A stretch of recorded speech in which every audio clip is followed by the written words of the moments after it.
It's 11:43 p.m. on a Thursday. My eyes are burning, the cursor on my screen is blinking like a taunt, and I've just exported the final files for a massive branding project. The invoice I'm about to send is for $5,000. By all logic, I should feel relieved. I should feel successful. But instead, I feel a knot in my stomach that's tighter than the layers in this Photoshop file. I pick up my phone, my thumb hovering over the banking app icon, and I physically hesitate. I don't want to look, because I know that $5,000 is already mentally spent on fixing the exhaustion I feel right now.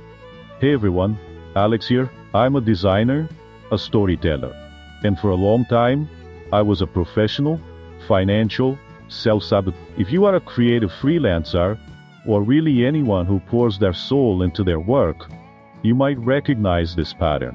We treat money not as a tool for building a future, but as an emergency rescue fund to save us from the burnout our work created. I call this inspiration debt.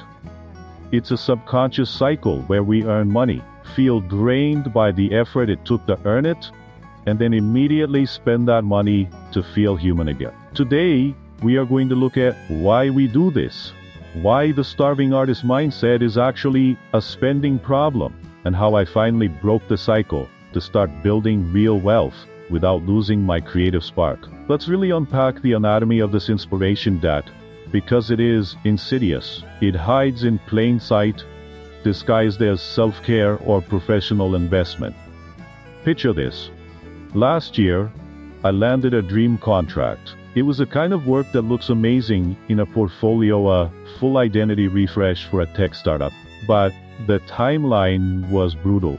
For 3 weeks, I barely left my apartment. My desk was a graveyard of takeout containers and empty espresso cans. I stopped exercising, I stopped calling my friends, and I stopped sleeping more than 4 hours a night. Primero I told myself, just push through.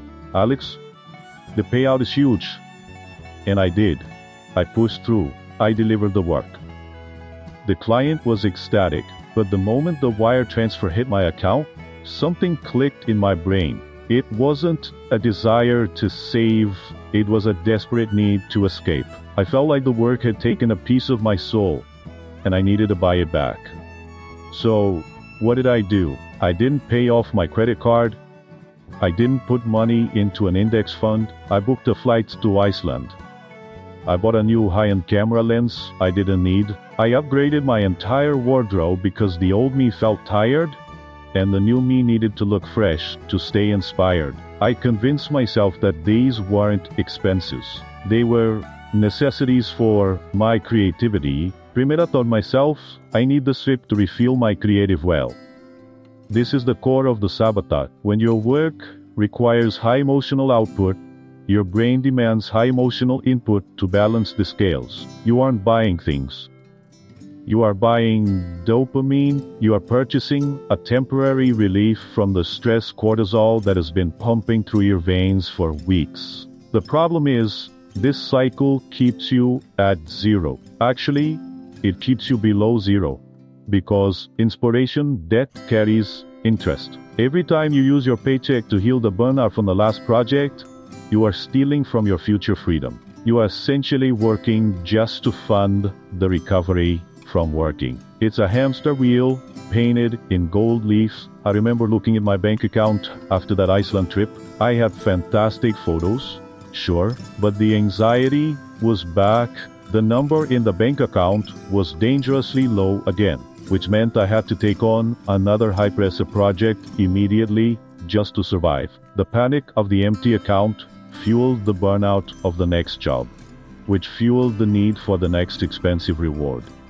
It is a perfect closed loop of exhaustion. We convince ourselves that we are bad with math, or that freelancers just have variable income struggles.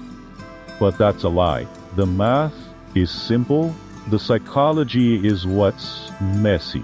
We are using our wealth to medicate our exhaustion instead of structuring our lives to avoid the exhaustion in the first place. So, how do we dismantle a psychological mechanism that has been running the show for years? I had to stop treating my finances like a creative project and start treating them like a boring, rigid system. The turning point for me wasn't a financial windfall. It was a panic attack in a grocery store because my card was declined for a bag of coffee beans. I went home, sat down, and looked at the inspiration debt in the face. I realized that my desire for freedom, the travel, the gear, the lifestyle was actually keeping me trapped. I needed to separate my identity from my income. Here is a strategy I implemented, and it requires being brutally honest with yourself. I created what I call the boring buffer.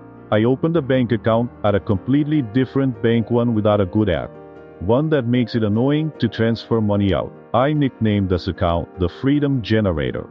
Now, when a client pays me, the money doesn't land in my spending account.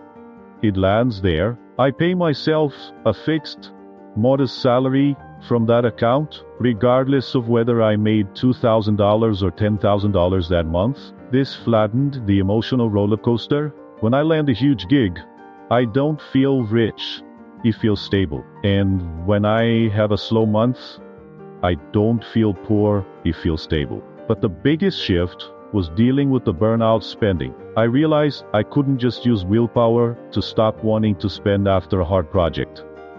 I needed a replacement habit. I started paying for my burnout in time, not money. If a project wrecked me, instead of booking a flight, I booked 3 days of doing absolutely nothing. I allowed myself to be unproductive without guilt. I realized that the flight to Iceland was just a fancy way of forcing myself to stop working. I could just stop working for free. I also redefined what investment meant. I used to think buying a $3,000 MacBook was investing in my business. Sometimes it is, but usually it's just gear, acquisition syndrome, masking insecurity. Now, I invest in things that buy me time. I hired an accountant. I subscribed to better project management tools. I paid for a cleaner. These things aren't sexy. They don't look cool on Instagram, but they lower my stress levels, which lowers my need to escape my life through spending. By lowering the daily friction, primera lower it, T, inspiration debt. Slowly, the balance in the Freedom Generator account started to grow, and a weird thing happened. As that number went up, my creativity came back. I wasn't creating out of desperation anymore. I wasn't designing a logo just to pay for the therapy of designing the logo. I was creating because I had the mental space to dream again. That fear of opening the banking app, it's gone. Now, I open it to remind myself that I am safe, and that safety is the best muse I have ever found. Breaking the cycle of self-sabotage isn't about denying yourself the joys of life. It's about ensuring that your joy isn't just a fleeting reaction to stress. We want to reach a place where we can travel, create, and live fully because we have built the foundation for it, not because we are running away from our work. You deserve to look at your bank account and feel peace, not panic. Start small, separate your feelings from your funds, and watch how much lighter your creative work feels.